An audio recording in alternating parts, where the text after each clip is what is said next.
Hello and welcome to Extra Credit, the McAllen ISD podcast that takes a close look at programs that benefit you and your family. I'm your host, Ollie Perez, and today we are going to talk about our Deaf and Hard of Hearing program. My guest is the director of the Regional Day School Program for the Deaf of McAllen ISD, Ms. Liza Lara. Ms. Lara, thank you so much for joining us. Thank you for having me. Absolutely. I'm excited to talk about our program. I'm excited to hear. So, where is the Regional Day School Program for the Deaf located? So the Regional Day School Program for the Deaf is located at McAllen ISD. Mm-hmm. McAllen ISD is our fiscal agent, and so they provide the classrooms for us and our offices. And so we have some campuses where our students attend if they need to attend the Regional Day School, because not all of our students attend. Mm-hmm. But if they do need to, we have students at Escandon Elementary, at Roosevelt Elementary, at Brown Middle School, at McAllen Memorial High School, and some students, if they qualify, they also go to Strides. Wow. Mm-hmm. Cool. So, what kind of services does the program provide, would you say? So we have a continuum of services. Mm-hmm. So we provide services starting with infants. So once a child is diagnosed with a hearing loss, then they will qualify for our services starting at 0. So we have our parent-infant program for babies ages 0 to 3. And then after they turn 3, they qualify for our early childhood special education services. And we have what we call total communication. And those services we have at Escandon Elementary. Those are for the children that are going to require sign language to communicate. Yeah. And then we have an oral program, which is at Roosevelt Elementary. And after that, they move on to their regular programming, just like any other student, K through 5. Yeah. And then they go to middle school at Brown if they qualify for the total communication, and they move on to Memorial High School. Now, those are the students that qualify for services at cluster sites. We call them cluster sites, which are the campuses at McAllen, because they need to have sign language communication provided to them 100% of the time. Okay. So they have to be bused to McAllen ISD from all over the valley. Oh, okay. We have shared service arrangements with 24 school districts. Wow. And so we range from Roma all the way to Mercedes and everywhere in between. And we also have itinerant services. So those are services for students who don't need to be bused over to McAllen because they don't necessarily need sign language to communicate. And so we have teachers that travel every day out to their districts to provide services to them. Oh, wow. That's really cool. So, I mean, you kind of talked about it right now a little bit, but would you say are these services just for McAllen ISD students? No, like I mentioned, they are services that are provided to any student in any of the 24 school districts that we have that agreement with.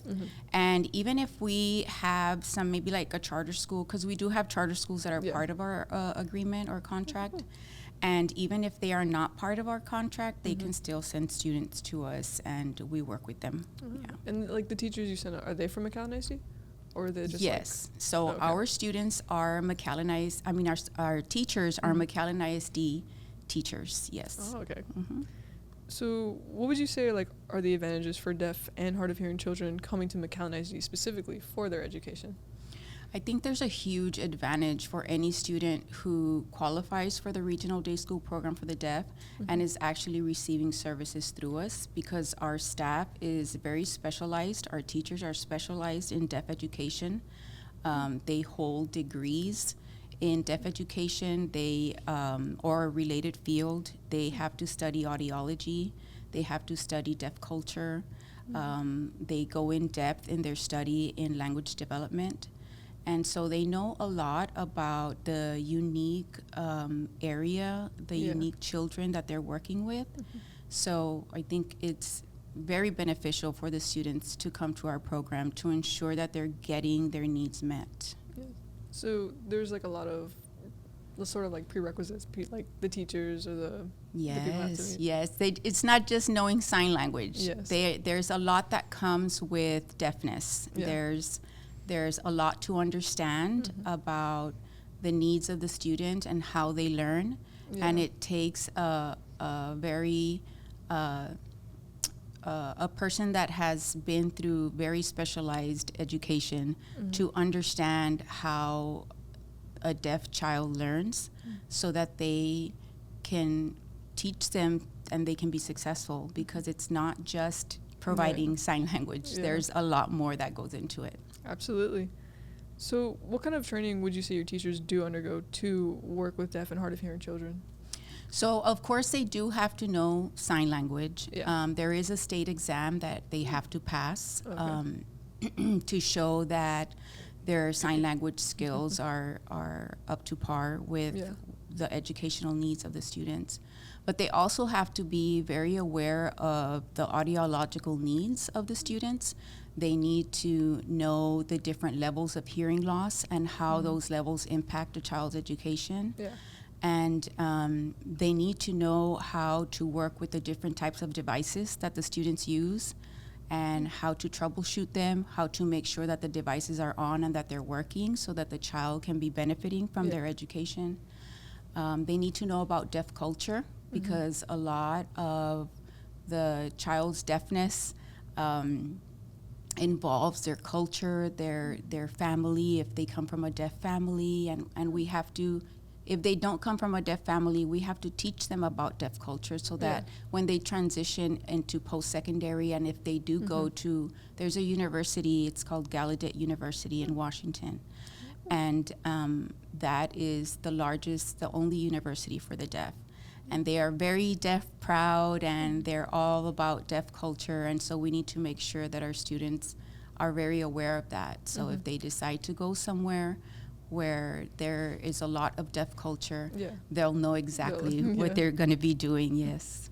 That's nice. Is it like also open to, I guess, like to families? Like, is there also lessons like families could go to, or is that just like you teach students specifically and the students No, kind of help we their families? definitely have sign language. We call it a sign language academy is what we call it. And so we have classes. We have 3 different type of classes that we offer. Yeah. We have one class for the community. We have one class for parents of our students, or parents of students of children who are deaf or hard of hearing. Yeah. And then we have one class for first responders. Wow. Because we want to Very cool. make sure that they have at least the basics in signs. Yeah. So if they ever have to interact with a deaf person, they have at least basic signs to be able to communicate. Yes. Language is, it's like, it's very important. It you know what I mean? is. Like, to It be able to is. communicate, especially as a first responder, that is. Right? Yes. Yeah, definitely. That is really cool. So I understand that you guys have a state-of-the-art audio booth at one of the campuses. Could you tell us a little bit about that? We do. So our sound booth is one of the most advanced sound booths. I understand that the only other place that has a sound booth like ours, I believe, is UTRGV, because they do have an audiology department. Yeah. And so the benefits of that sound booth is that it has very advanced soundproofing. And so that allows us to get very accurate assessment results, as well as the calibrating of the devices to ensure that our students are